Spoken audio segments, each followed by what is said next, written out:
saudara terkasih di dalam Tuhan, apa kabarnya? Saya percaya di dalam kondisi saat ini, walaupun tidak mudah bagi kita melewati hari-hari ini, tapi saya percaya penyertaan Tuhan dalam hidup kita senantiasa boleh membuat kita semakin hari semakin bergantung kepada Tuhan. Semakin hari semakin kuat di dalam Tuhan.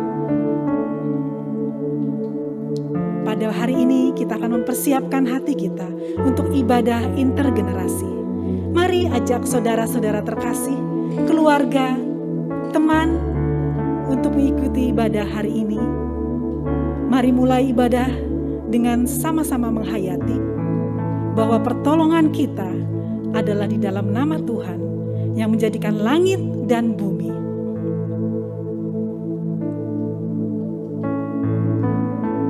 Mari bersyukur kepada Tuhan. Mari kita naikkan pujian dan elu-elukan namanya. Bersyukurlah pada Tuhan.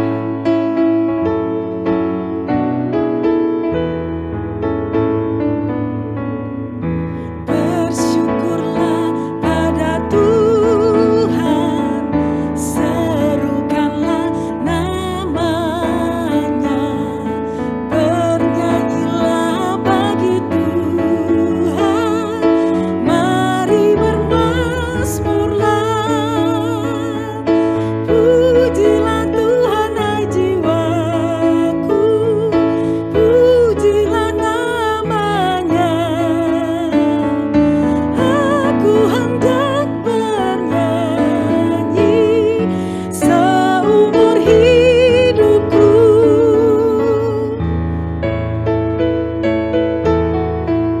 Hatiku siap ya Tuhan, bernyanyi dan bermazmur.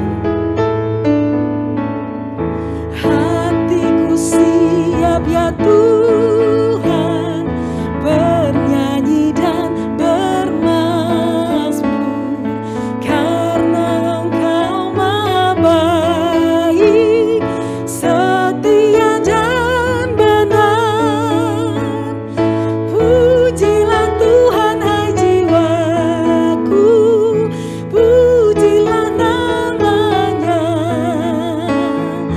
aku hendak bernyanyi seumur hidupku.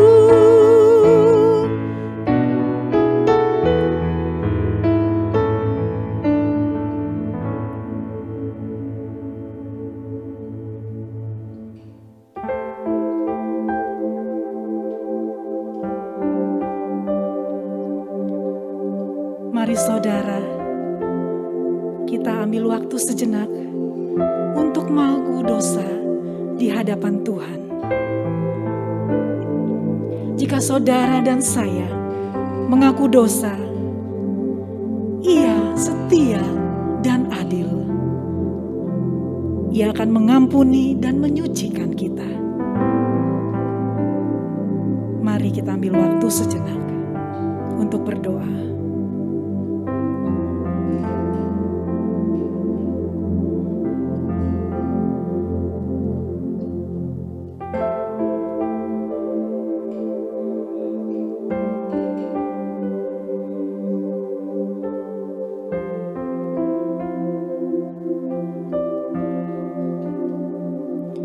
Kami tahu Tuhan, Engkau setia dan adil.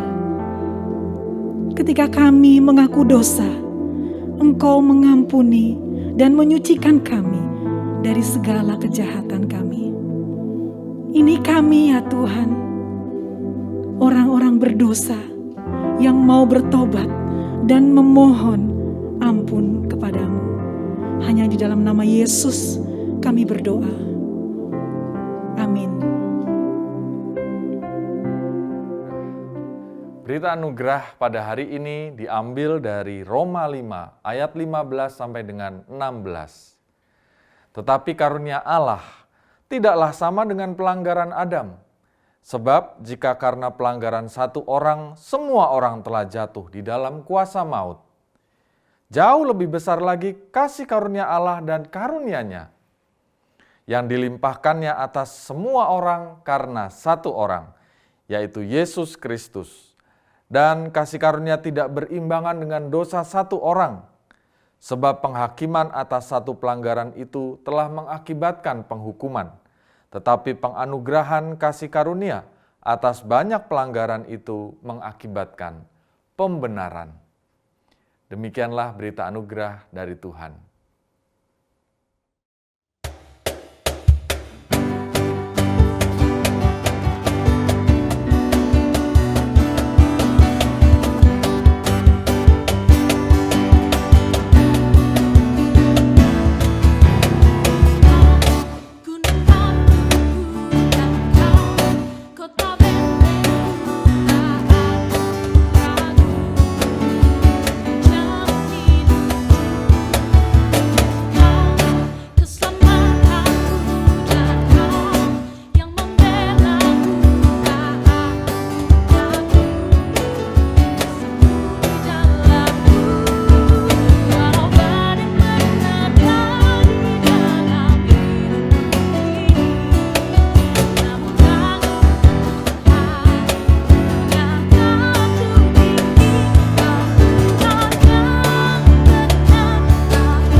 Saudaraku, marilah kita bersatu di dalam doa menyambut firman Tuhan.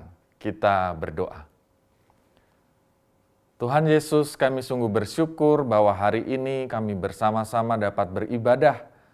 Di dalam ibadah online ini, kami bersatu hati supaya di setiap tempat kami bisa bersatu dengan saudara-saudara seiman, bersatu dengan warga gereja Tuhan. Dan biarlah saat ini kami menerima firman Tuhan dengan hati yang siap untuk menjadi pendengar, menjadi pelaku firman yang setia. Dan ubahkanlah hati kami seturut dengan kehendak-Mu, sehingga setiap perilaku kami mencerminkan apa yang Tuhan perkatakan melalui firman-Mu hari ini. Bersabdalah ya Allah, kami rela menjadi pelaku firman yang setia setiap hari. Dalam Kristus Tuhan kami berdoa. Amin. Injil Lukas pasal 3 ayat 15 sampai dengan 17 dan ayat 21 sampai dengan 22. Injil Lukas pasal 3 ayat 15 sampai dengan 17 dan ayat 21 sampai dengan 22.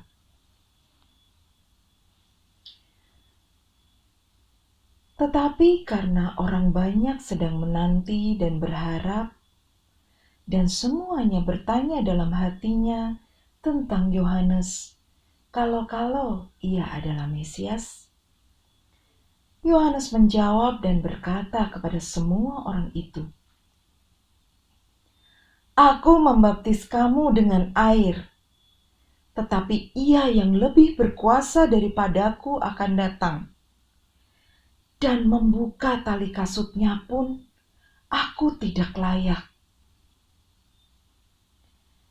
Ia akan membaptis kamu dengan Roh Kudus dan dengan api. Alat penampi sudah di tangannya untuk membersihkan tempat pengirikannya dan untuk mengumpulkan gandumnya ke dalam lumbungnya. Tetapi debu jerami itu akan dibakarnya dalam api yang tidak terpadamkan." Ayat 21. Ketika seluruh orang banyak itu telah dibaptis, dan ketika Yesus juga dibaptis dan sedang berdoa, terbukalah langit, dan turunlah Roh Kudus dalam rupa burung merpati ke atasnya. Dan terdengarlah suara dari langit, "Engkaulah anakku yang kukasihi, kepadamulah aku berkenan." Demikianlah Injil Yesus Kristus. Berbahagialah saudara yang menerima berita Injil, menyimpan dalam hati, dan menerapkannya dalam hidup sehari-hari.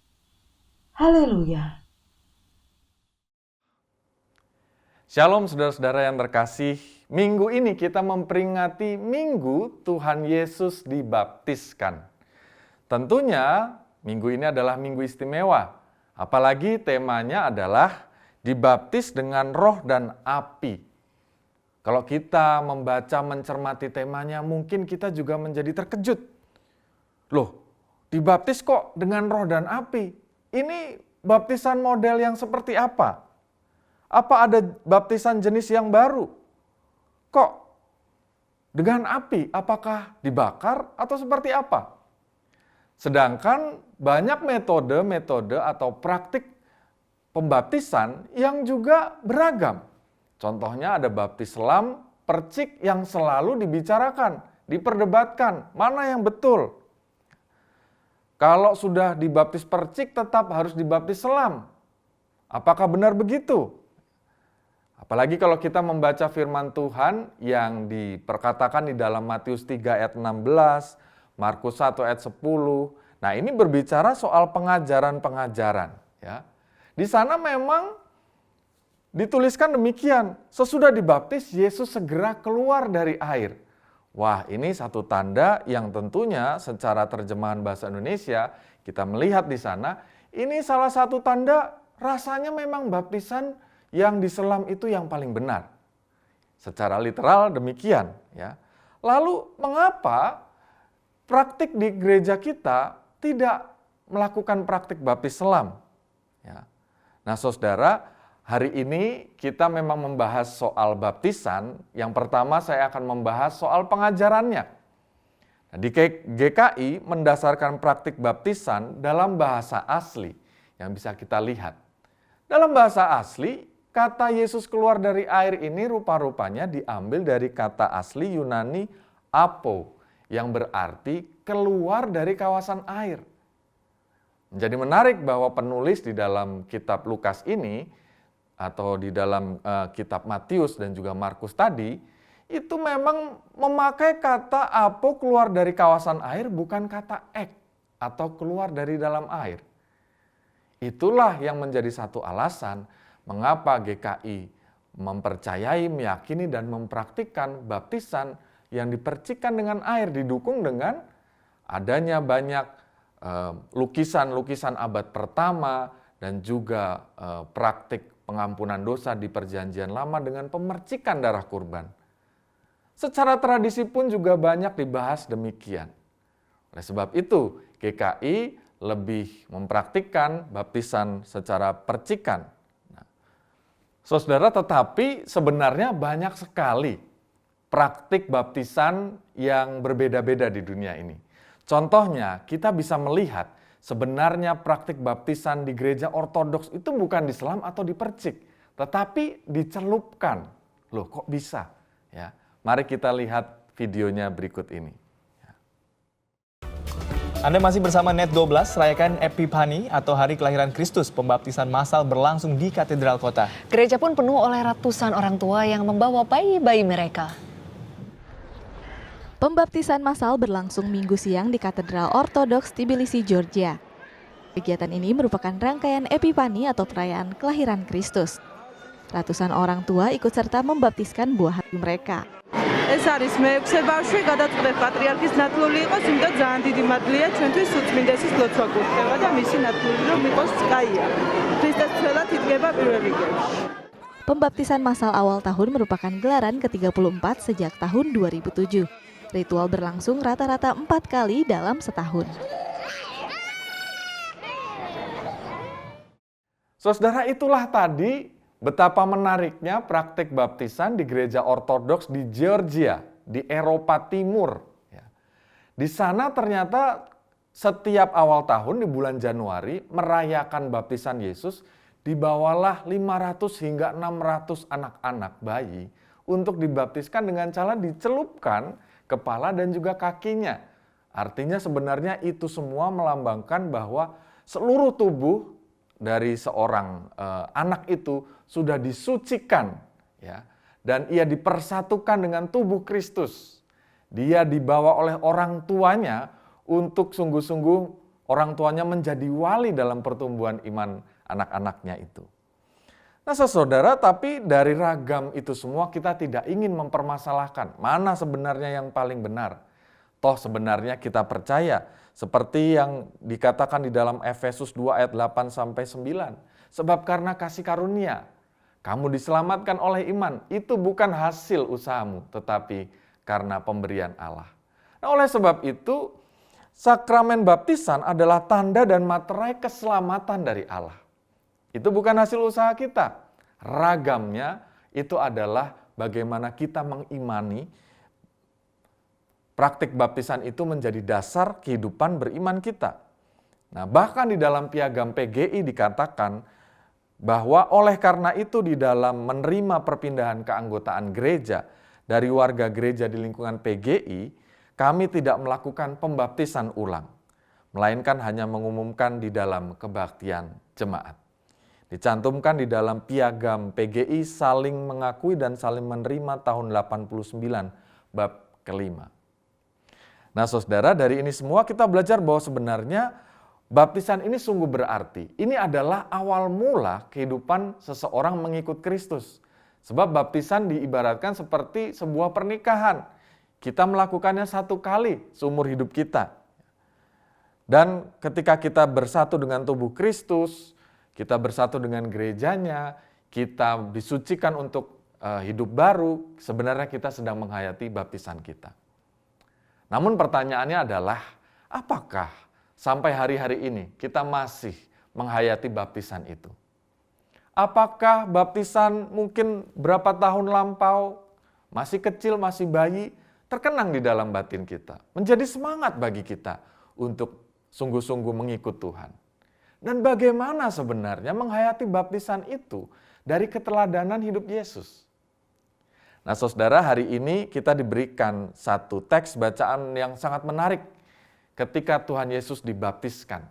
Dimulai dari kisah Yohanes Pembaptis yang memanggil umat untuk dibaptiskan. Siapa mereka?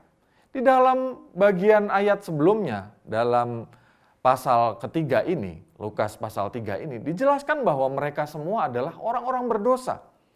Para pemungut cukai, lalu para prajurit-prajurit. Mereka adalah orang-orang berdosa sebab pemungut cukai adalah orang yang bekerja sama dengan pemerintah penjajah Romawi untuk mengambil uang dari rakyat. Para prajurit adalah orang yang biasa mengambil barang-barang, atau dikatakan bahwa dalam Yohanes mengatakan bahwa jangan merampas. Dan itulah hidupmu yang baru ketika engkau dibaptiskan. Tetapi lebih lagi kita melihat bahwa bacaan ini dilanjutkan khususnya dalam perikop bacaan kita tadi ketika Tuhan Yesus dibaptiskan. Tentu kita melihat sebuah kontras yang sangat besar antara orang berdosa dan Tuhan Yesus. Antara manusia yang hina dan anak Allah, juru selamat, Mesias. Dan kita melihat bahwa Yesus sang juru selamat itu dengan rendah hati mau menjadi teladan untuk dibaptiskan. Tentunya arti dari baptisan Yesus berbeda, bukan sebuah pertobatan, sebab ia adalah Allah Trinitas. Dia adalah anak Allah. Karena itu sebenarnya baptisan yang Yesus tunjukkan adalah bagian dari keteladanan. Ia ingin menunjukkan bahwa meskipun Allah begitu tinggi dan mulia, tetapi mau merendahkan diri, hidup bersama dengan manusia, bahkan menjadi sama dengan manusia untuk menerima baptisan. Dan baptisan itu yang diterima Yesus adalah sebuah tanda bahwa ia mau taat pada kehendak Allah. Dia mau memulai jalan salib yang kemudian ditempuhnya setelah dibaptiskan itu. Jalan pelayanannya, jalan deritanya, jalan kesusahannya, tetapi juga jalan untuk ia melayani dan memuliakan Allah. Nah, saudara, yang menjadi menarik adalah ketika Yohanes Pembaptis juga mengatakan, "Aku membaptis kamu dengan air, tetapi ia yang akan datang, yaitu Yesus, membaptiskan kamu dengan roh dan api." Apa maksud dari roh dan api yang menjadi tema kita pada hari ini?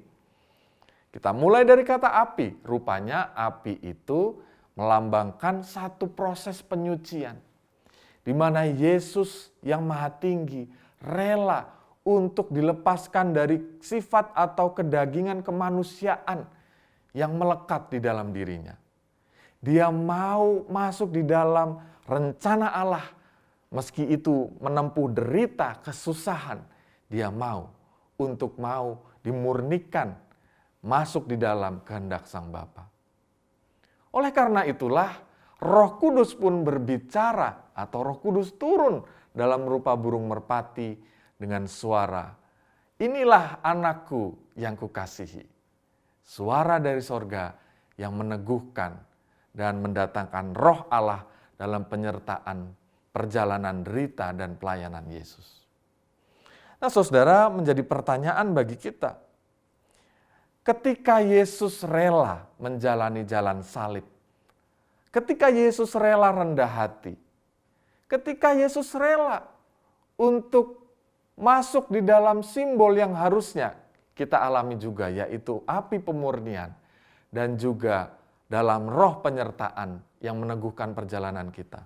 Apakah kita sebagai seorang Kristen rela menjalani jalan seperti Yesus? Menghayati, mengingat baptisan kita saat bayi, saat kecil, atau mungkin saat dewasa, atau beberapa waktu yang akan datang ketika kita sudah menerima katekisasi dan juga dibaptiskan. Sebagai sebuah tanda bahwa kita memang mau menempuh jalan salib bersama dengan Kristus. Sebab kita tahu, di sanalah kita disucikan, di sanalah kita dimurnikan, tetapi juga kita diteguhkan oleh roh di dalam setiap derita itu.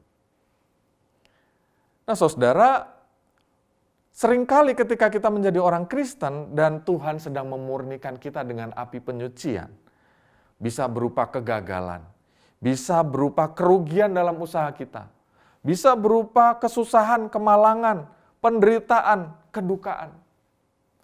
Maka kita mudah menjadi kecewa kepada Tuhan. Dan kita menuntut satu keistimewaan. Dengan berkata kepada Tuhan, "Tuhan, mengapa saya hidup sebagai anak-anak Tuhan, tapi mengalami kemalangan, kesusahan? Kenapa justru menjadi anak Tuhan harus mengalami hal yang tidak dibayangkan, tidak diinginkan, tidak diharapkan?" Tetapi saudara, Mungkin Tuhan memang sedang ingin memurnikan kita untuk masuk dalam kehendaknya, rencananya. Tuhan ingin mengajak kita menjalani salib yang terbentang di depan kita untuk menunjukkan satu kemuliaan Allah melalui derita itu. Seperti kisah menarik tentang keluarga Kristen yang mengalami kesusahan dan duka berikut ini. Derita dan duka bagaikan api penyucian yang mereka temui dalam hidup mereka. Duka yang mendalam itu membuat mereka harus memilih apakah mereka menyerah, kecewa kepada Tuhan, atau mereka justru melihat kemuliaan Tuhan. Mari kita menyaksikan video kesaksian berikut ini.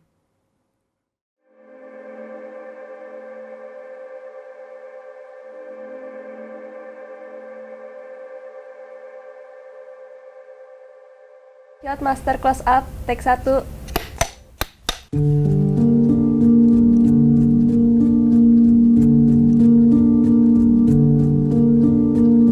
Sangat sulit karena kembali lagi selain saya harus menerima ini sebagai sebuah kenyataan yang membebani batin saya dan pikiran saya, tapi juga saya harus menanggung beban batin dari anak-anak saya gitu, karena mereka berlarinya ke saya ya. Seperti Umi mau runtuh. Rasanya berat sekali. Saya seolah pada saat itu saya bertanya, saya protes, saya ngambek sama Tuhan. Kok malah dia pergi gitu. Dan pergi meninggalkan saya dan anak-anak begitu saja tanpa ada sesuatu yang menjadi bekal untuk saya berharap atau apa. Saya bertanya, sorry.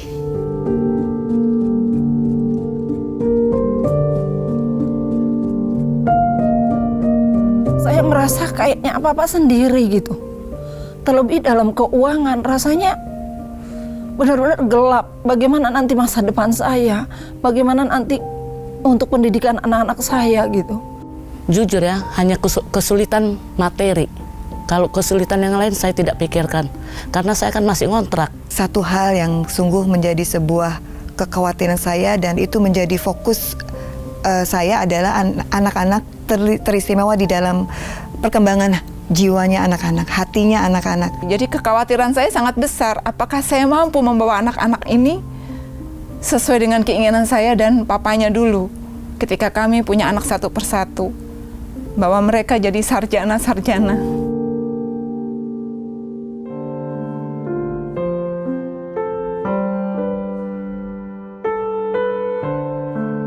Sebetulnya saya tidak pernah mengenal ayah saya mengenal papa saya karena waktu itu mama saya ditinggal sama papa saya itu ketika mengandung saya umur 3 bulan. Aku sempat merasa bahwa bingung aja gitu di saat teman-teman ke sekolah bawa papa bawa mama kalau misalnya ambil raport gitu kan. Terus aku sendirian sama mama gitu berdua aja. Tapi yang membingungkan adalah ya aku mau cerita apa nih ke teman-teman gitu. Sulit sih, sulit karena harus bisa nggak ngebebanin mama seenggaknya gitu. Sometimes merasa kayak sok mandiri, sok bisa ya padahal sebenarnya hancur di dalamnya gitu. Dan buat aku, hal yang paling memberatkan adalah yang ngelihat mama struggling aja gitu, tanpa ada kepastian dari papa gitu. Dulu saya selalu bertanya, Tuhan kenapa sih harus saya? Kenapa harus saya yang mengalami seperti ini? Kenapa nggak orang lain aja?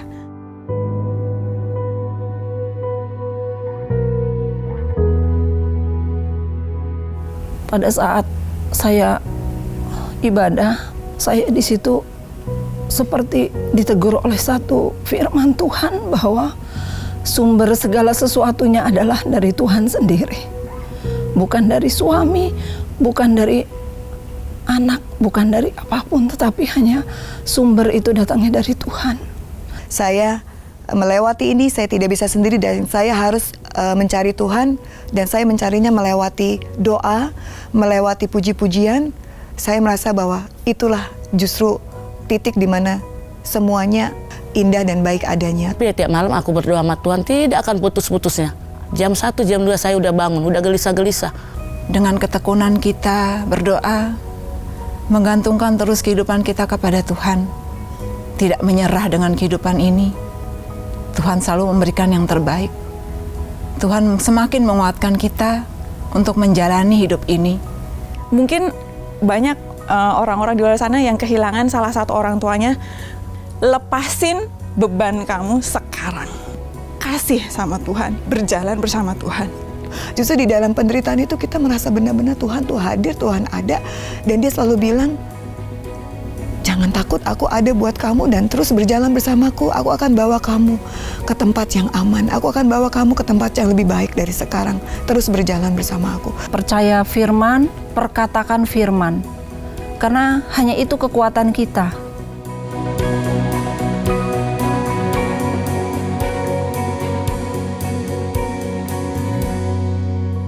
Ya sayang banget lah Mas. Mungkin kalau misalnya aku coba lukiskan dengan kata-kata susah kali ya. Tapi ya kalau misalnya diminta mati buat nyokap mungkin oke gitu, kenapa enggak gitu. I know it's really hard membesarkan anak seorang diri, tapi kalau saya hari ini dikasih kesempatan untuk saya thank you buat ibu yang berjuang luar biasa. Thank you Mom, I love you. Iya, kalau misalnya aku bilang terima kasih, aku bilang, Ma, terima kasih buat selama ini 18 tahun, aku sama Mama, dan buat aku adalah hal yang luar biasa. Mama tetap tegar, tetap semangat sampai saat ini, tetap membuat aku jadi anak yang baik, tetap membawa aku dalam Tuhan. Belum pernah kayaknya sih aku ngungkapin langsung ke Mama. Sayang. Boleh. Sayang banget.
Terima kasih sahabat Solusi karena Anda sudah menyaksikan tayangan Solusi. Tapi jangan lupa untuk Anda yang rindu untuk memberkati dan juga menginspirasi orang lain, Anda juga bisa share video kami yang ada di channel YouTube kami. Tapi jangan lupa juga untuk subscribe dan juga untuk aktifkan tombol notifikasi untuk menerima video terbaru dari kami. Dan bagi sahabat yang punya kesaksian dan juga rindu untuk membagikannya, boleh kirim melalui email kami di bawah ini. God bless you. Saudara, sungguh kisah yang luar biasa dari keluarga single parent dan anak yatim. Keteguhan hati mereka akhirnya memberi inspirasi bagi penyintas duka, bahkan mungkin juga bagi kita. Dalam segala kesusahan yang mereka alami, mereka berduka, mereka bersedih, tetapi mereka terus kuat berjalan. Sehingga akhirnya penyucian itu mendatangkan satu hikmat bagi mereka untuk mengenali rencana Tuhan bagi mereka. Mereka mensyukuri memiliki seorang ibu yang luar biasa yang memperkenalkan mereka kepada Tuhan. Mereka menemukan pemeliharaan Tuhan dalam hidup mereka. Mereka menemukan bahwa ayah di dunia itu memang terbatas waktunya, tetapi mereka memiliki ayah yang mempunyai hidup yang kekal, yang menuntun kehidupan mereka. Sehingga melalui segala derita, penyucian yang mereka alami itu, mereka justru memberkati banyak orang yang berduka, yang mengalami banyak pergumulan seperti mereka. Untuk melihat kemuliaan Allah di balik segala derita itu. Nah, saudara yang terkasih, ternyata mengikut Kristus bukan berarti berjalan di dalam karpet merah. Untuk menyambut orang-orang yang sungguh dihormati dan dijunjung tinggi, ditabur bunga, disambut dengan sorak-sorai. Segala yang kita alami seringkali justru melalui perkara yang tidak mudah. Justru penuh onak duri penderitaan. Salib bukan perkara mudah, tetapi mari kita meneladani Kristus. Mari kita melihat anak-anak Kristus yang bertahan di dalam derita, dalam penyucian. Sehingga kita melihat kemuliaan Allah. Sehingga kita mendengar, menyaksikan seperti Kristus diberikan satu peneguhan dari Roh Kudus seperti burung merpati yang ada di atas Yesus dan suara dari sorga. Inilah anakku yang kukasihi, kepadanyalah aku berkenan. Karena itu mari kita pun setia. Kita mengingat baptisan kita dalam segala kesusahan yang kita alami. Kesusahan yang kita alami justru sebuah konfirmasi bahwa itu semua adalah jalan salib yang harus kita jalani. Salib yang harus kita panggul untuk melihat kemuliaan Allah yang terjadi dalam hidup kita. Selamat menghayati baptisan kita dalam api penyucian dan tuntunan Roh Kudus. Kiranya kita melihat dalam perjalanan salib satu kemuliaan Allah di balik derita. Dan selamat meneladani ketaatan dan juga keteladanan cinta Kristus kepada Sang Bapa dan dunia ini. Tuhan memberkati kita. Amin. Saudara-saudara, marilah kita menaikkan doa syafaat kita. Kita bersatu dalam doa. Kami bersyukur Tuhan bahwa hari ini kami diteguhkan kembali mengingat baptisan kami. Baptisan yang diinspirasikan, diteguhkan oleh kisah baptisan Yesus. Biarlah ya Tuhan, kami pun seperti Kristus yang rela merendahkan hati kami, merendahkan diri kami untuk masuk di dalam jalan salib. Jalan itu memang harus memanggul salib, tetapi kami percaya dalam derita yang kami alami, kami justru melihat kemuliaan Allah dalam hidup kami. Pemeliharaan Allah yang ajaib melampaui segala apa yang kami pikirkan dan bayangkan. Ya Allah, pada saat ini kami juga berdoa untuk kehidupan kami yang pada saat ini sudah memasuki masa setelah tahun baru atau pergantian tahun. Anak-anak sudah kembali bersekolah. Kami bersyukur bahwa liburan Natal tahun baru yang lalu tidak membawa satu dampak yang memperburuk situasi COVID di negeri kami. Dan kami melihat bahwa bangsa kami memiliki harapan besar untuk bangkit dari situasi pandemi COVID ini. Kami berdoa supaya anak-anak kami yang sebagian sudah mulai bersekolah, bahkan sudah mulai di kota-kota tertentu bersekolah 6 hari atau setiap hari selain weekend. Supaya Tuhan melindungi mereka, jagai mereka, supaya mereka tetap taat protokol kesehatan. Jauhkan dari segala sakit penyakit. Dan Tuhan lancarkan supaya proses vaksinasi bagi anak-anak dengan vaksin COVID pun juga dapat dilakukan dengan baik dan merata. Sehingga anak-anak kami pun terlindung dari segala sakit penyakit. Kami berdoa ya Tuhan, bagi kami sekalian pula yang ingin terus bangkit dari segala pergumulan kami. Berkatilah kami supaya dalam segala pergumulan pekerjaan kami, dalam pergumulan-pergumulan kehidupan berumah tangga kami yang terdampak karena pandemi ini, dapat sungguh-sungguh Tuhan berkati, sehingga ada perbaikan bahkan juga ada peningkatan dari penerimaan berkat-berkat yang Tuhan sediakan bagi kami. Kami meyakini itu semua sebagai pemeliharaan Tuhan dalam masa-masa pemulihan pandemi COVID-19 ini.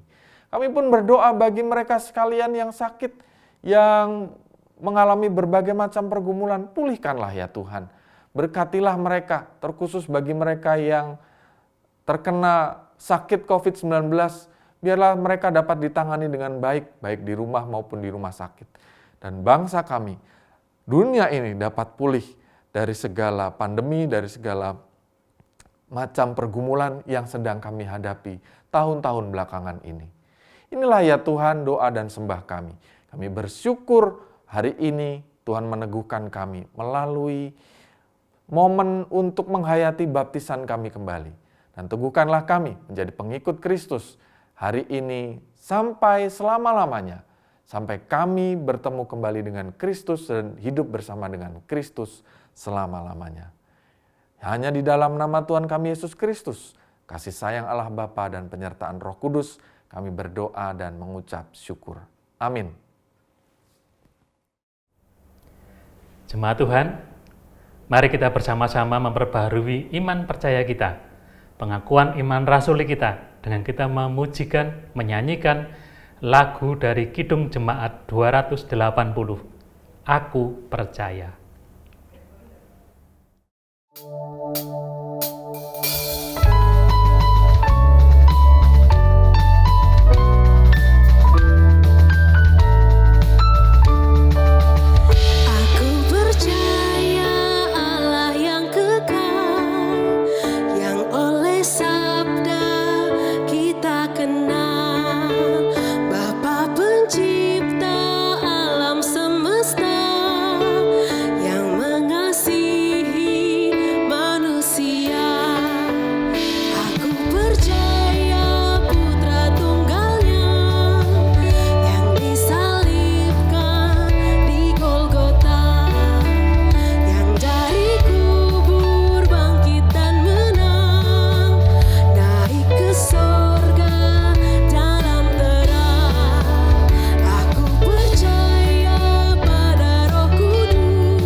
Jemaat Tuhan, pada saat ini kita bersama-sama diberi kesempatan untuk memberikan pengucapan syukur kita, memberikan persembahan kita. Kita akan mendasari pengumpulan persembahan ini, kita membaca dari 2 Korintus 8 ayat 13. Mari kita baca bersama. Sebab kamu dibebani bukanlah supaya orang-orang lain mendapat keringanan, tetapi supaya ada keseimbangan. Mari kita persembahkan yang terbaik.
Mari jemaat Tuhan kita membawa persembahan kita di dalam doa.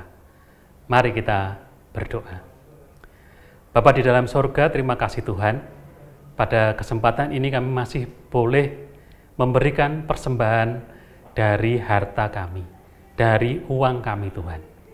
Kiranya Tuhan Kau memberkati sehingga persembahan yang kami kumpulkan ini boleh menjadi berkat bagi orang-orang yang membutuhkan. Berkati juga majelis jemaat di dalam mengelola persembahan ini untuk mencukupi segala yang dibutuhkan di dalam pelayanan di gerejamu. Berkati tangan-tangan yang terulur yang memberikan persembahan, dan berkati juga Tuhan kiranya kami boleh mempersembahkan seluruh hidup kami, waktu kami ke dalam tangan kasih-Mu. Terima kasih Tuhan Yesus, di dalam nama-Mu kami mengucap syukur dan berdoa. Amin.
Saudaraku, marilah kita berjalan dan menghayati baptisan kita, bahwa kita akan menjalani jalan salib, memanggul salib Tuhan, tetapi di baliknya ada kemuliaan.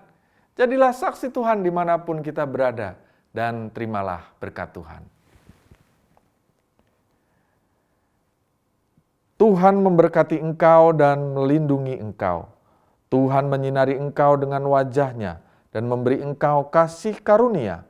Tuhan menghadapkan wajah-Nya kepadamu dan memberi engkau damai sejahtera. Amin.